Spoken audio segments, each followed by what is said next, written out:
Howdy, howdy, howdy.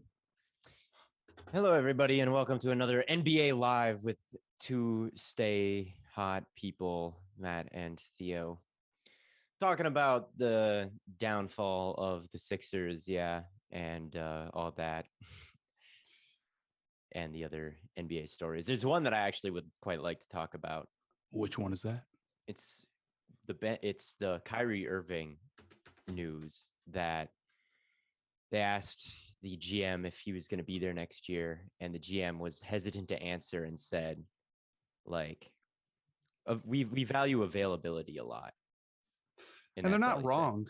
Right. It's not wrong. Like, I'm a big, it's so tough to wade through players being overpaid and not signing guys to big extensions because every player's overpaid. Every contract's an overpay. Every max contract is too much. They're all bad decisions, at least to Twitter. But with Kyrie, even though you have a player like Kevin Durant, even though I think you still have a championship window, it's really tough because he could end up just not playing that much, especially he's also super injury prone, and you could end up paying him $50 million a year. This isn't a max contract. This is more than that. Right. And you think about like the human aspect of sports, which I think it's something that it's tough to talk about it because no one is in the building. So it's tough to like speculate that someone's feeling a certain way or that someone is angry at this person or displeased at this person when you're not there. All you can really see is the results on the court. But I do think that that's something that drives a lot of the decisions in the NBA is like, how do you like this? Do you like this guy or not? And if you're the Nets, and you signed Kyrie Irving to be your superstar and bring you a championship, and Kyrie has gotten there and been nothing but difficult and sat out games and refused to get a vaccine that caused him to miss half the half the games this year. Right. And on top of that, like last year, he was sitting out for, there's the mental health reasons. And again, it's tough to know like what that's all that's about because we're not there. But I mean, damn, you're paying the guy, you paid him. And I think it's not unreasonable if you're the GM and now you look bad because the results haven't been what you thought they would be, that your guy has been unreliable and your guy has let you down multiple times and your guy has not been, and for seemingly no reason, a martyr and deciding to, give his time to the cause of vaccinations are bad, which is just like, come on, man, give me something. So, I mean, you're getting into the next season. That's how season. I feel about it. It's like, dude, you got to work with me a right. And I don't want to come across as like a Kyrie Irving hater. I really am not. Like, I really am not. I think Kyrie he gets him overhated for some crazy ideas, like some of the things, like burning sage before the game. Some people make fun of him for that. I don't have a problem with that. His idea of like a player run league. A lot of people were like, oh, give me a break, Kyrie. I think that's like an interesting idea to talk about, but some of the stuff he does is just a little bit like, man, come on, dude, we're trying to win and you're out doing on a side mission. So if they don't want to deal with that anymore, it would not shock me at all. Side quest. He thinks it's Skyrim. He really does think it's Skyrim. He's playing GTA. But like, I don't know. The Nets' problem, I'm working on a video about this right now. Their problem is that people don't like to think about this, but the luxury tax is going to be a huge problem. They're going to be paying a ton of money. They're going to pay like, it's not like they can just, they're contending, so they'll just re-sign like Claxton and Bruce Brown. Both those guys are going to get $10 million a year, and they're already paying Kevin Durant ridiculous money. Kyrie Irving would be getting $50 million a year. Ben Simmons is getting $30 million a year. Joe Harris is getting close to $20 million a year. I mean, that team is expensive. Right. And I almost think that a Simmons or Kyrie trade would be good for the sense and the fact that the Nets are already talented enough. I won't hear anything. It is not like we don't have the personnel. You have one of the top guys in the league. You have surrounding talent. It's so hard to get to that position that you need to still go all in and contend.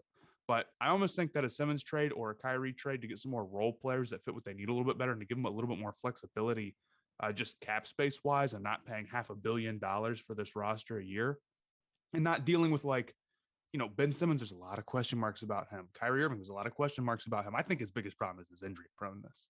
Kyrie can't stay healthy. If he can't stay healthy, it's hard to get everyone to buy in and get the chemistry right, which is another one of their problems because they don't play any games together. So if you're like, it's hard to imagine a world where everything works out for this exact Nets team because you need like Simmons to come back and play in this role that you haven't seen him do before and like do all that stuff. And you need Kyrie to come back and stay healthy. And it's like, I think there's a big move and yeah, Brooklyn. I kind of do too. I kind of think that you look at all that and it's tough to work with. I mean, if I was a boss and my employees were Ben Simmons and Kyrie, I'd be like, oh God, like, please help me. Like, that's like, again, some of this stuff, they get some undeserved hate. They do, like, especially Kyrie. There's some stuff that he does that is not as bad as people make it out to me to be. And like Ben Simmons, he just got surgery on his back and everybody thought he was pretending, but like, they really are unreliable players. They really are. And it's tough for even maybe the staunchest Kyrie defender to say that he's not unreliable or tough to work with. It just is what it is. And you get Ben Simmons on top of that, who I would also say is a little unreliable, maybe also a little tough to work with. It's like going into a season with both those guys when you could maybe trade one and get some role players and you still have the high end talent in out KD, defensively a little bit more, get a little bit cheaper. It's definitely got to be tempting. They're definitely having those conversations in Brooklyn and there's definitely offers coming in, so they have multiple first round draft picks they can trade that they got from the 76ers, but their options are so limited because, like, for instance, with where they are now, if you were to sign Nick Claxton to like $10 million a year, you'd be paying like $50-60 million a year for that. Yeah.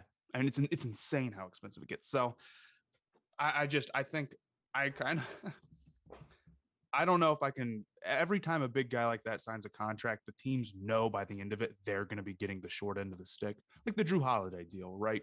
They paid him 4 years, $120 million. Jrue Holiday's not going to be worth $35 million when he's 35, most likely. Jimmy Butler deal, another good example. Right. But with the Kyrie deal, man, it could be as soon as he starts playing, it's like he just won't be healthy. He won't play. He's not going to give you 70 games. So I don't know. Yeah, I really think that this offseason we could see him move.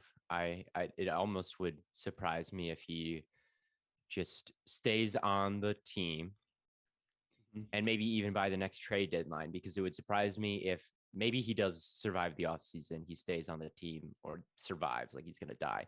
He survives. The Nets don't trade him this offseason. On top of that, I think that's like a 50-50 shot. And then there's like the trade deadline. There's still times to trade players. And if Kyrie has some other thing that's bothering him or some other reason to sit out before the trade deadline next year, I think it could be like one more straw that breaks the camel's back. Like if he is not available the first half of next year, maybe they move him and it's not working out. Maybe they move him before the deadline next year. And this is why the Nets are in a bad position, honestly.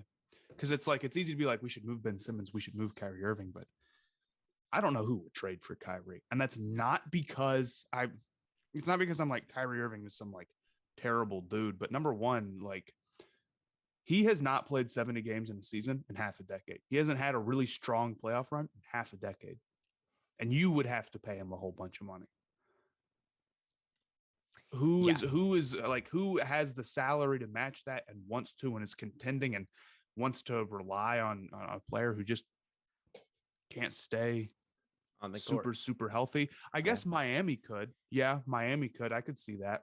But Butler and Kyrie would be I need a reality TV show down there if he goes to Miami. Butler and Kyrie would be a very funny duo, I think. But yeah, maybe Miami. Miami would be cool, but I think they probably want Donovan Mitchell more. It kind of depends on what the trade is, I guess. But right. I don't know if they have the role players necessarily that Brooklyn would want, because you also have to make it worth it for Brooklyn. And it's hard to do that. And with Simmons, I mean, he is a player who has a lot of potential, but I don't know if his value in a trade would be any worse than it is right now. Yeah. So I don't know what a trade with him would look like. So it would be nice if like there's a world where everyone buys in and stays healthy and they play and the chemistry gets right and the offense gets right and they get a couple more defensive players. But it's a lot of ifs to get there without a big major change for Brooklyn. Daniel says there's no way Pat Riley. Will Kyrie. No, Heat culture will get Kyrie right. And Kyrie will come to Phoenix for campaign and Dario Saric, and he will come off the bench and win Sixth Man of the Year. And the Suns culture will fix all of his issues, and he'll have a grand old time. The Ayton.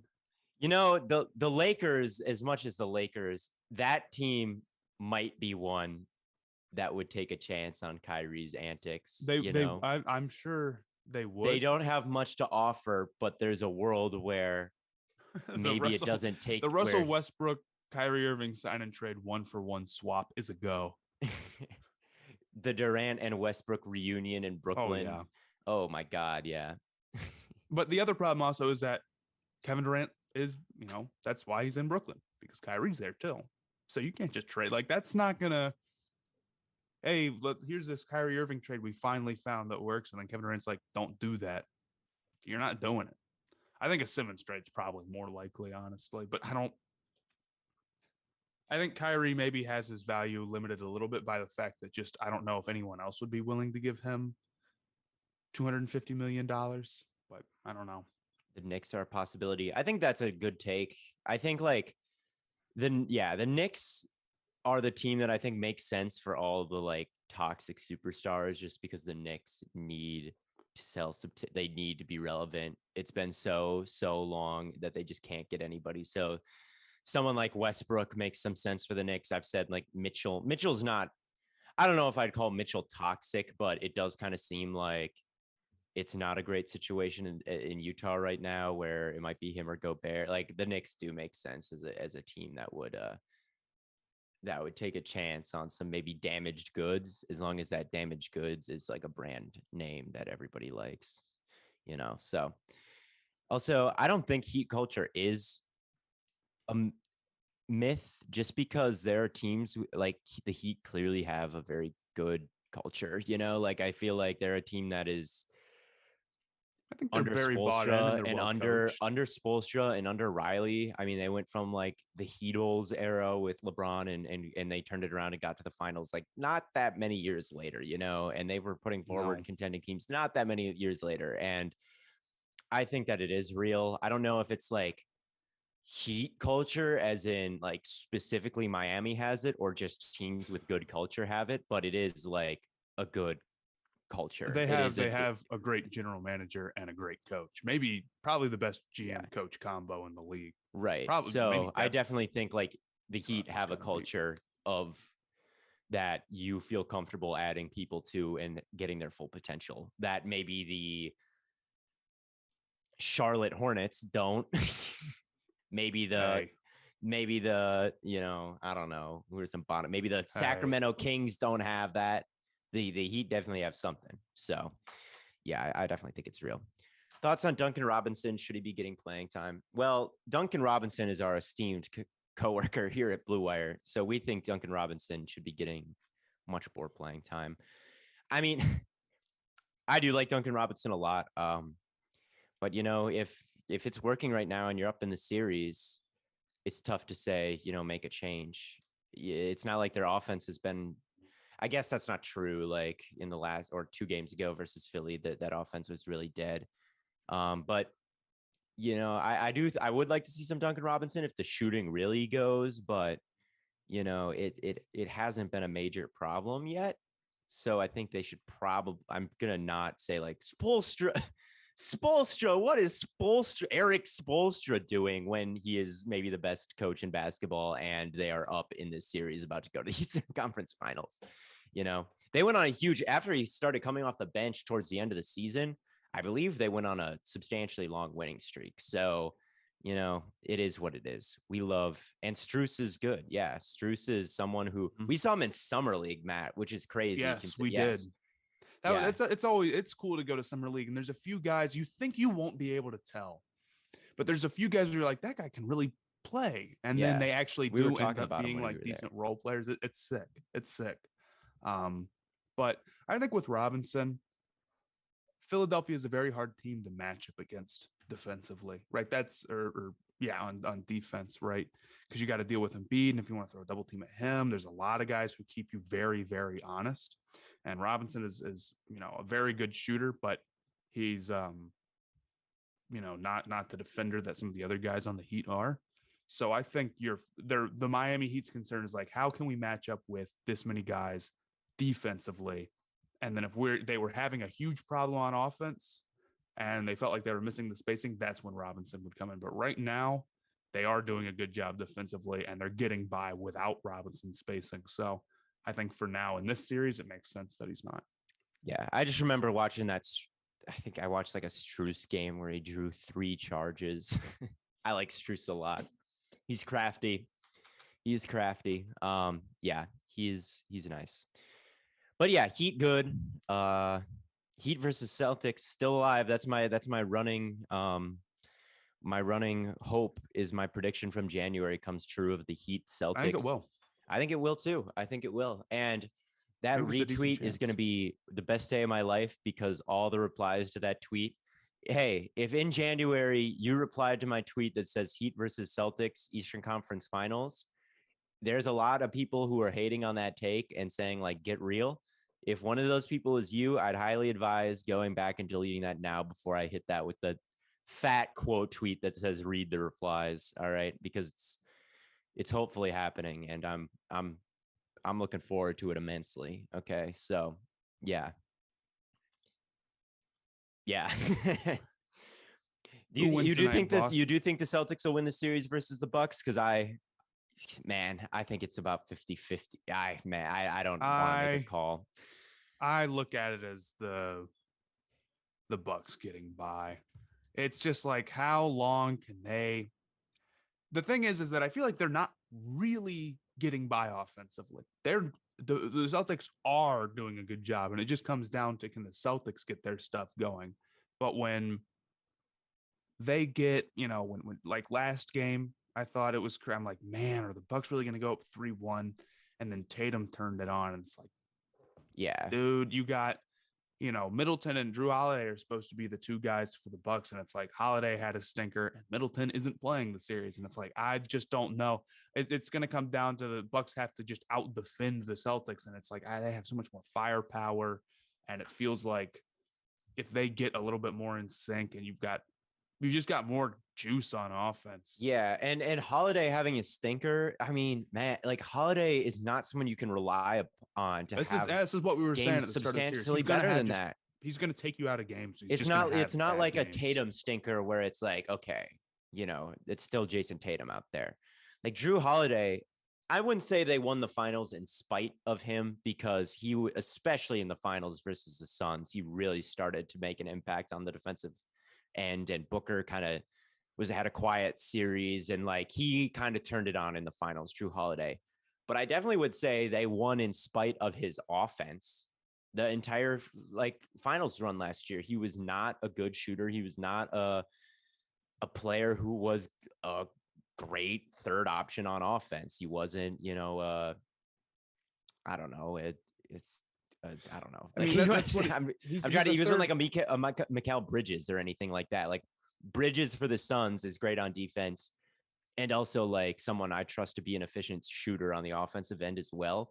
I think that that's something that is not trustworthy for Drew Holiday, or I don't rely on it as much with Drew Holiday. So these Holiday stinkers are not. It was kind of especially bad last game, but it's not like he's going to be consistently lighting it. I mean, he used to, when he was with the Pelicans, dude, he had a few playoff series where he was the guy, and I thought he was going to do that more for the Bucks, and he hasn't.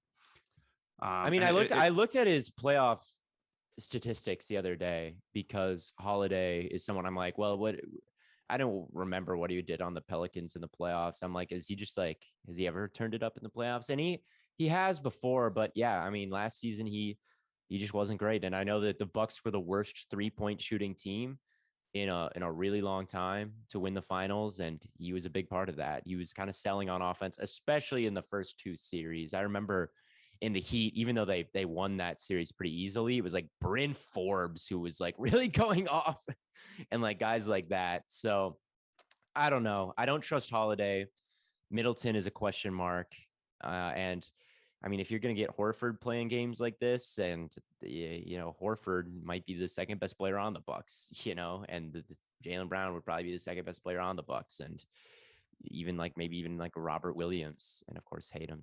So yeah, the depth was kind of making itself known, and Giannis can't do it all by himself. And I think the Celtics are just going to get a little, if they get more aggressive offensively. Both these teams have great defenses. They're probably going to get it done more likely than the Bucks. I don't want to like,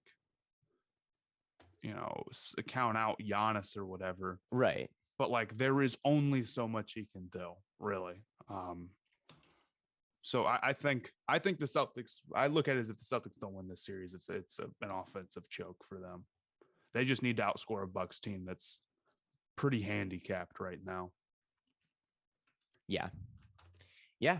So it'll be tough. And I wouldn't put it past Giannis, obviously. I have seen whenever I start to doubt the Bucks, that 50-point game 6 performance against the Suns comes in my mind. I'm like, oh, wait a minute. And what'll happen is that the Bucks will win tonight. They'll go up 3-2. I'll be like, I'm sorry. And then I'm sorry. Yeah, but the Al Horford masterclass, I said like he might be the second best player on the Bucks. That was ridiculous. That was so fun to watch. There was a tweet after I think Giannis dunked on him, and then like he like kind of frowned and like nodded, and then there was like a quote tweet like, Al Horford acting like he's gonna do anything, and then he like just kills him. I wish that series has kind of stuck out to me as like one that I wish the officials would kind of relax on. Like, I know that he was like, Giannis's stare down got a tech. And then after he dunked on Giannis, he kind of like, when he was coming down, the shoulder kind of hit Giannis, which looked totally inadvertent. And it got called as a tech. Man, the officials got to relax on all this like stuff it just is so frustrating to me watching some of these calls in all sports, because football has the same deal with like emotional things getting just a penalty, and it's like, oh my God, lighten up. Who wants to see it? But who knows? And I think that like the Celtics played a full series against a Nets defense that's really not mid. Yeah. And then all of a sudden they come up against the Bucks and they get punched in the mouth a little bit. Not that it's not the same thing, but I think if they just get a little bit more aggressive, I have a hard time seeing Giannis if Holiday isn't going to ball out keeping pace. Right. Knicks getting Donovan Mitchell next year, and me and him will win the chip. RJ Barrett in the comments, guys. Welcome RJ Barrett, a longtime Stay Hot fan, announcing that him and Donovan Mitchell are going to win they the trade chip. for Donovan Mitchell, RJ. Bad news. You're part of the deal, RJ. Traded, dude. I do think that the Knicks could make the playoffs with Barrett and Barrett and Mitchell and like quickly. I think they would make the playoffs. I would be relatively high on that team. I was always been a Julius Randle hater, even when he was good. So I remember I will never forgive myself when I said RJ Barrett I would bet my life that RJ Barrett is better than Julius Randle next year before the season. And I got bullied. And I'm like, well, I really don't know that much about the NBA. And I'm just like getting told this is an atrocious take. So I was like, I better not like speak on something I don't know enough about. And then it happened. Then Randall was such a fraud. Like he was a bubble. So he was a bubble fraud, unfortunately. Like he was an empty stadium environment fraud. When the lights got bright in the playoffs, he turned into who he truly is. Like Randall and 2 firsts for Donovan Mitchell. A bad contract and 2 firsts for Donovan Mitchell. How about Randall quickly and 2 firsts for Donovan Mitchell? I think Donovan Mitchell is like probably, with his age, he's probably close to like Harden level deal we're talking here. So if you call with Randall and 2 firsts, I think Utah's giggling and hanging up the phone. But you're crazy. You're silly. So wild. Yeah, maybe. I don't know. I think they got to keep Barrett, though. I really like, man, Mitchell. I mean, maybe you don't if you're getting Donovan Mitchell, but I would do anything possible to keep RJ Barrett and Donovan Mitchell like Yeah, it's together. I tough. I don't really really know would. if I that would move try to needs a. find something else, have I everybody think you could give else. up a huge pick package. You could think about it. I just don't know if that's the way forward for the Knicks. Yeah. I Here, think I think the take Heat Taj makes the Gibson. most sense to Taj me fit Gibson's still in wise. the league. I did not know that. I did not know that. I'm sorry, guys. I'm a casual. I did not expect to see Taj Gibson's name there. Bulls legend. I used to love Taj Gibson in 2K a couple years ago. I was a big Taj Gibson guy. Late doing a fantasy draft, get Taj Gibson as my starting four, like late in the fantasy draft. I'd do that all the time. Shout out Taj Gibson for real. Get Rondé Hollis Jefferson. That was Yeah. my guy. You could rim run with him like crazy. You could. I rim running in 2K. There, if you can find someone who you can do that with, I would like win MVP with like Josh Okogie, just because he was fast. Ben Simmons is like the best player, dude. Really? I always thought Valanciunas was broken. I could get like 20 and 20 with him. His post moves are crazy. And he gets like a lot of rebounds. Mm-hmm. Biyombo was someone when he was on the Hornets. I had like 30 rebounds in a game with him one time. I was a big Allen Crabbe fan on like 2K16. Yeah. Yeah, a duo of Barrett and Mitchell would be the most inefficient duo in the league. Yeah, I don't know if that. Maybe that's a hot take. I don't know if that really moves me. Like, if you're just gonna like give up the farm for Donovan Mitchell, I really like. I don't think that makes the Knicks some. I think it makes them a playoff team. I don't know if it makes them like a finals contender, but it's like I think that would still be a team that's very incomplete. I guess it depends on what they give up, but like, are they better than the Cavs? Probably not. Yeah, I mean, I don't know if they're better than the Cavs or the Nets, or it depends on what moves the Hawks make or the Hornets. They could be better than the Raptors, I think. I think they could be better than the Hawks. I do. Yeah, it depends on what else happens, but you'd have to keep Mitchell Robinson. I mean, it would be. I think it would definitely be a good team, but it's hard to sell the farm for a team where it's like, yeah, that we're gonna fight to make the playoffs. Yeah, true. Bismack Biyombo is better than Marquise Chris. That's got to be one of the more random beefs in history. It's like, what? Who's fighting who? Why? What did they do? No way. Dude. How many minutes did each of them get? Like probably 5 each. Like what happened in that time? You know, they didn't have that much time to interact. What did he say that get him so mad? Also, what are you doing beefing with Bismack Biyombo? That guy is building a children's hospital in Africa, you know? Fuck off, Chris. Ben Simmons is crazy because 6'1" point guards guard him in 2K. Yeah, you'll rim run with Ben Simmons and they'll have like Devontae Graham on him. It's awesome. Yeah. The Sixers have always, now that Simmons is gone, maybe not so much, but the Sixers were always my go-to team on 2K because I love big centers and I loved Ben Simmons in that game. Yeah, I loved the Trailblazers in the day. The Allen Crabbe Lillard duo was pretty crazy.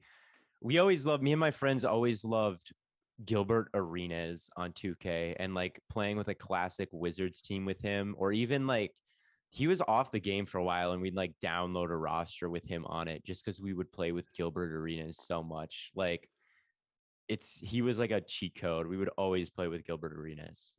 So yeah. My go-to, me and my friends will play Blacktop, and my go-to is Nuggets Carmelo. That's my guy. Oh my God, my friend kills me with Carmelo. Just kills me. I'm pretty good in 2K16 with Kyrie. I like could not miss ever. Iverson now. I love playing with like a classic Allen Iverson now. Who else? I haven't played as much 2K recently. I don't even have the newest one, so.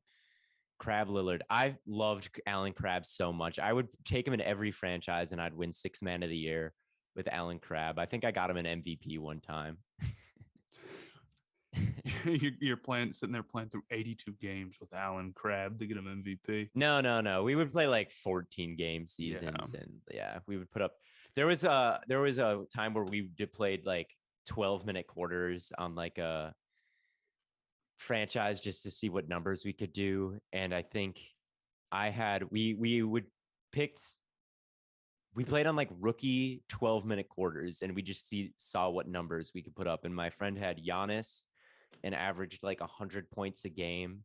And I had Trae Young, and I averaged like 50, 20, and 10 for this season. And Trae Young rebounds a game. Yeah, no, it was ridiculous. It was like, get him a triple double. And yeah, I can't remember who had Giannis and who had Trae Young. It was those two though. And like my friend was averaging like 100 a game, and I was trying to go a little bit more well-rounded and see if I could get like the Wilt stat line of like 50, 20, 10, 10, and 12, you know. What are your thoughts on the Suns Mavs series right now? You must I was at graduation. I was at Cami graduated last night. So I was there with my friends, and a couple other of my friends graduated. So we were there, but we had the game on like we had the game on like in our lap on the phone, because it's like we don't really care about everybody else who's graduating. But right. So my thoughts on it so far is that Luka is just a phenomenal player. The Mavs are their shooting is not just against the Jazz. You know, like I thought maybe it's like, oh, you know, I've said it before, any team could have beat the Jazz in the series with how badly their weakness was getting exploited. But I mean, they have got off to some blistering shooting performances, especially in the last game they got up early. They were shooting really well in what game is it? 5. In game 4, they had like 17 threes or something stupid like that. So my thought on them, and it's not going away, is the thing. I've been a little disappointed with like the adjustments, because the story of losing has kind of been the same every time. And honestly, I think Monty has gotten out coached kind of two series in a row here, which is a little concerning. I'm a little concerned about Chris Paul's had 3 bad games in a row, which is like unusual. It's got me to like raise my eyebrow, but I'm not like totally concerned, because, you know, there's always Booker when Chris Paul's having a bad game, and Booker had a great game last night, and he's kind of looking good off that hamstring. So I don't know. I've been a little concerned about the Suns in these playoffs so far, just inconsistent shooting nights. Kind of rare that we've gotten both stars to show up in the same game, or, you know, Cam Payne has just been awful and was benched last night for the first time. So against the Pelicans, it was a little bit more difficult than it should be. I think against the Mavs, it's a little bit more difficult than it should be. And, you know, we'll see. The Warriors obviously have not quite looked like the death lineup they looked like early in the Nuggets game. So they could definitely still make the finals, beat it, but it's definitely not going to be they were the best team in basketball, right? By like 10 wins in the regular season.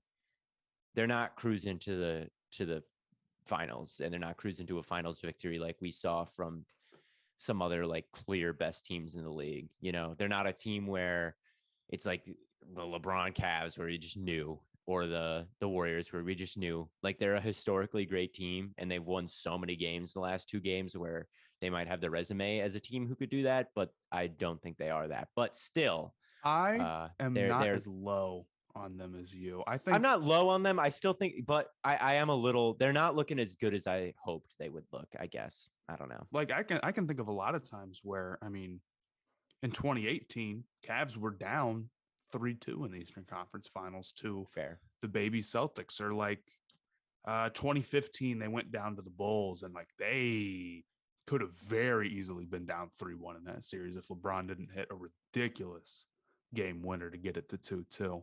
So I think that in retrospect, like if the Suns make it to the finals again, in retrospect, we'll look back and say, yeah, Pelicans went to 6, but Booker it wasn't got hurt. close. And but the Pelicans went to 6 and Booker got hurt. It's like that was never really a series.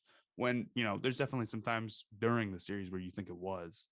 I think that like the Mavs are just too easy to attack on offense. Like, I just think they don't like with the Suns, they can put out some lineups where you're like, man, I guess we're gonna go after Chris Paul.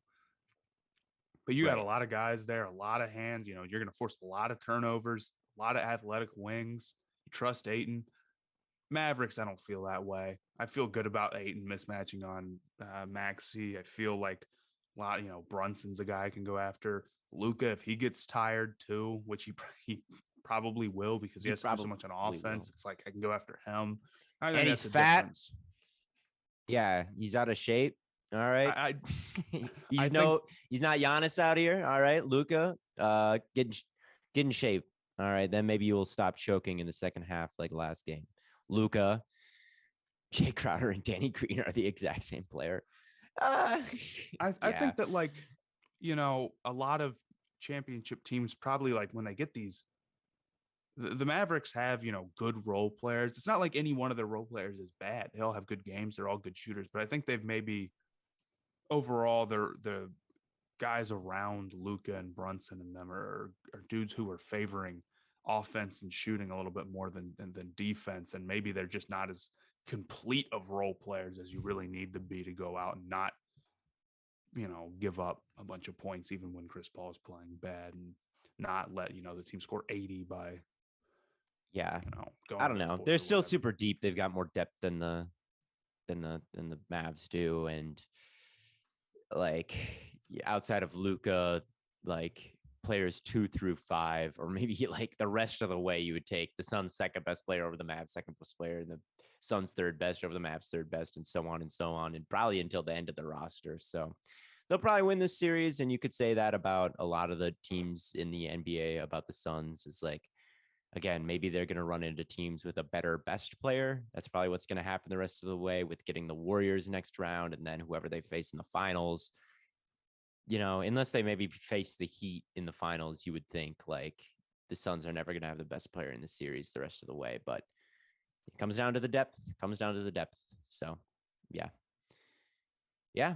What is the most you would offer Hero in an extension this offseason? Probably a lot. I mean, unless he's in a trade, like you can't let him walk. You really can't if you're the Heat. I mean, he is a very crucial part to that offense. And I don't know. I'd probably offer him. I guess I don't have the full knowledge of how much You too have to get much another is in guy a who Heat. can hit shots like Yeah. he can. You can't just lose that. Like if you just let Hero walk. So I'd have to know what I was getting back offered and like signing trades or who'd be interested in him or how much they'd be offering him. And I'd have to know like they can get Donovan Mitchell, that totally changes things. If they can get, like a Kyrie Right. Irving, that I would totally give him up change for things. maybe I would give him up for like Kyrie, or maybe I would give him up for like Mitchell. That might be what I would look to do if I was them, because yeah, you would obviously probably ideally like to avoid overpaying Hero. But you also can't lose his shot making. So a trade for someone, I would definitely explore trading him. But if I couldn't, I'd probably pay him a lot of money, So yeah. Lakers should get Duncan Robinson. They should. That would be cool. But I don't know. There's a Yeah. trade there for him. Yeah. What other series have we not talked about? There's We haven't Warriors, talked about, I Grizzlies, mean, but Ja is missing the rest of the yeah, playoffs, that which sucks. stinks. And not Series even would be on the 2-2 play right where now. everyone thought he would get hurt, run into the hoop and throwing his body around and landing on his back. But no, kind of a fluky play with that like closing out on Clay and just kind of knocking knees. And man, tough scene. He was killing it. Grizzlies probably going home, but a lot to be excited for. I mean, the last would come in, assuming they lose this series, right? Because they probably will without Ja, as good as the Grizzlies record has been without Ja Morant. It wouldn't surprise me if they staved off elimination for one more game, because without Ja, they played the Warriors tough last time when the record is so good without him that it's not impossible to think. But assuming they get eliminated, still a lot to be excited about in Memphis, right? With where your last memory of Ja, like will be coming off of just a master class of a series against the Warriors before he got hurt, right? And you can think, we didn't get beat at full strength. We got beat it took a Ja injury for them to beat us, and he's going to come back. And Ja seems like the Grizzlies are the type of team and maybe the type of culture that Memphis, it's not a big market, but I don't know if they'll have issues getting free agent. Like, I feel like they could add a really good player. I feel like they're the type of market where I wouldn't worry about that. And they've got pieces, tons of pieces that other teams would like. If you wanted to get a second star alongside of him, I think it's possible they add it. So I would feel good about the Grizzlies going forward. It's always nice if you are to lose with a big excuse. I'd rather lose and be able to say, well, of course we lost. Ja was hurt, than get beat at full strength. Obviously, there's always an excuse. If you dig, you can find but one. This is a heck of an excuse you've got. But this is right a legit Memphis, one. So this is a legit one. Hell yeah. So yeah, crazy how Curry has been outplayed in back-to-back by Jokic and Ja. Yeah. Sam Howell's, wait a minute. Sam Howell's eating habits being slandered makes me sad because I eat the exact same way. You're saying you've never tried red meat and you only eat chicken, which I guess would be fine if that's like a religious thing, if you can't eat beef. But like, if everything is on the table to you and you go to a steakhouse and you order chicken tenders, you're dead to me, sadly. And Sam Howell is going to lose the locker room when he goes to the first team dinner and takes chicken tenders out of a Tupperware. Sadly, I'm not kidding about that. Yeah, that's just it's not good. It's pathetic. It's pathetic. It's bad for the culture. Yes. I made a video about this on TikTok. I've been excited about it. I think it's going to be a real popular one for me. Here. I tweeted it out. What, like, everything that's going on with the Washington Commanders, and then your rookie is eating some chicken tenders when he's supposed to be eating like some seafood. I just get out of there, man. Yeah. I don't know, man. We've talked about all the series now. I try not to talk too much. I feel bad talking about the offseason while the playoffs are going on, but I do kind of like Grizzlies Warriors is like, you feel bad for them. It's over, It is what it is. We'll talk about Warriors. And then I don't want to like talk about Warriors and Suns before it happens, because then I'll have already said everything there is to say about that series. So yeah. I don't know. I want to talk about Sam Howell's eating habits. And it goes along a little bit with Kyrie. This is my lecture. The human side of sports. You just can't have a team leader, a quarterback, not eating red meat. All right. This is going to sound like a crazy take, but you've got to be a man and you've got to eat some steak. All right. If you want to be a vegetarian, a vegan, you're fine. That I also get. Like, be careful about what you're putting in your body. That's also leadership.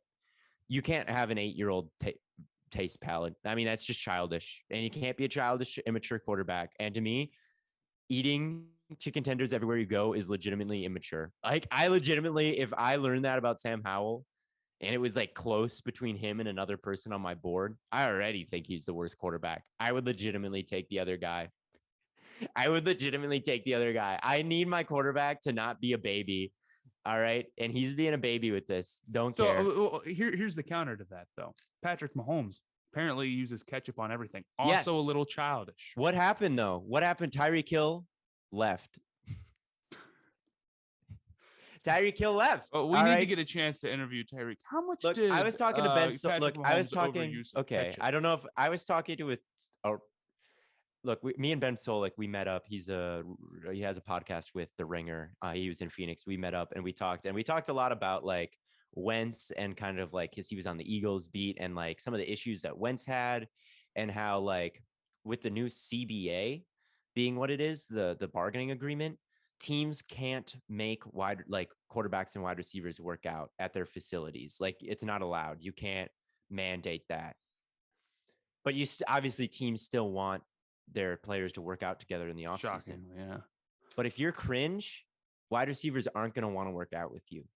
Okay.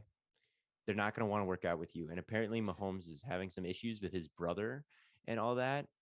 Mahomes people are like a little bit. Is that the genuine report? Is that that's the they're genuine having trouble report. Getting receivers there because Mahomes is cringe. Mahomes is a little cringe. All right. Mahomes is slightly cringe. Tyreek Hill left. Tyreek, look, he made fun of Mahomes' eating habits. I say this in the video. He's putting steak on ketchup. Tyreek made Patrick lunch. Tyreek, look, read between the lines.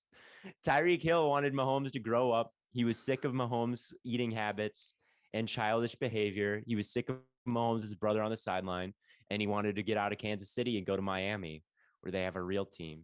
All right. And sadly, once he's in Miami, they now have a math nerd teaching as their head coach who thinks he's logic. And what was that quote that he had? I don't know. Not a dumb question. Not a dumb Or is question. it not a bad? Is it not a dumb question? No, it's which is not like a bad quote, but he's like, I don't know.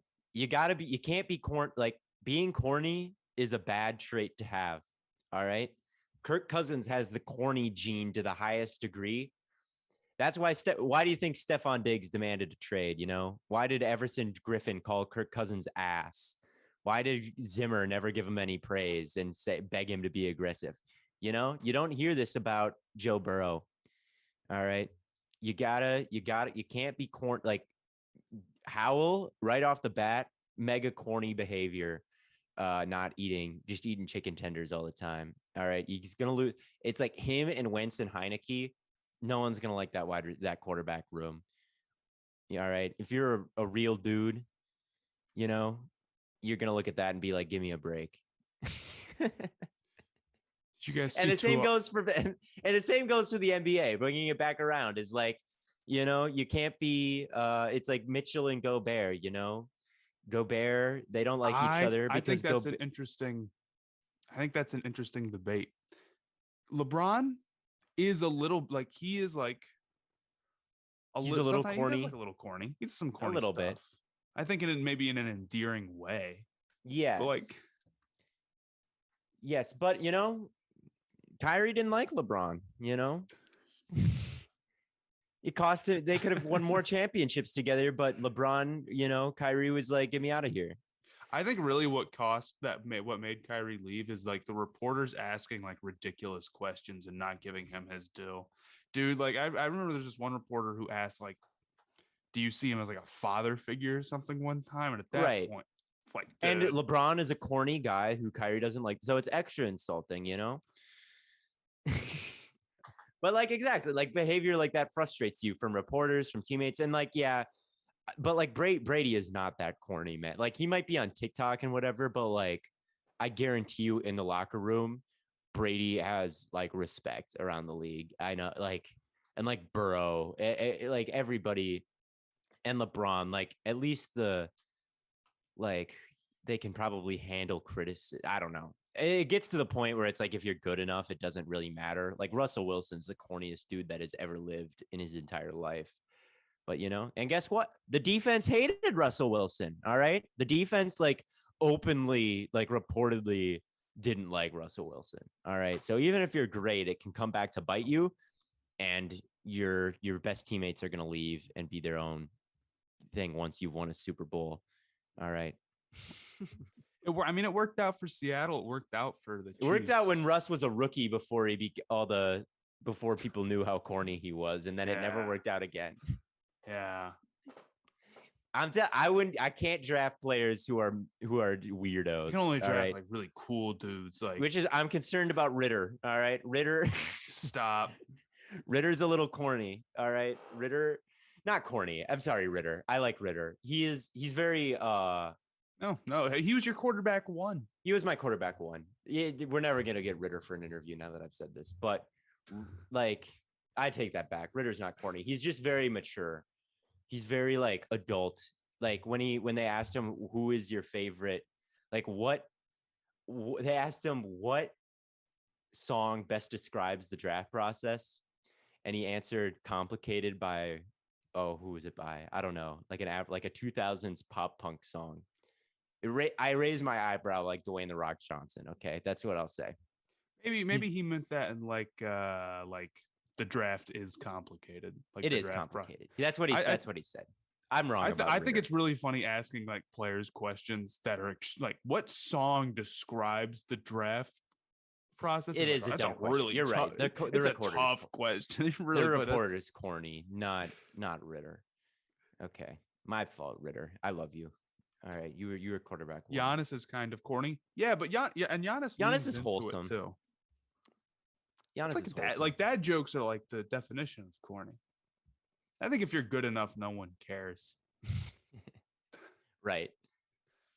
It's like, yeah, I don't know. Okay, Avril. How do you pronounce Avril Lavigne? I have no idea. I have no idea. Well, do we have much more to say? We don't have much We're talking more about- time. We do have to get off it too.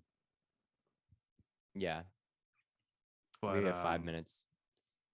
I think that does it for us. Honestly, I think I'm all good. I want to make sure we don't run over time. So a little bit shorter of an episode today, but we will see you guys later.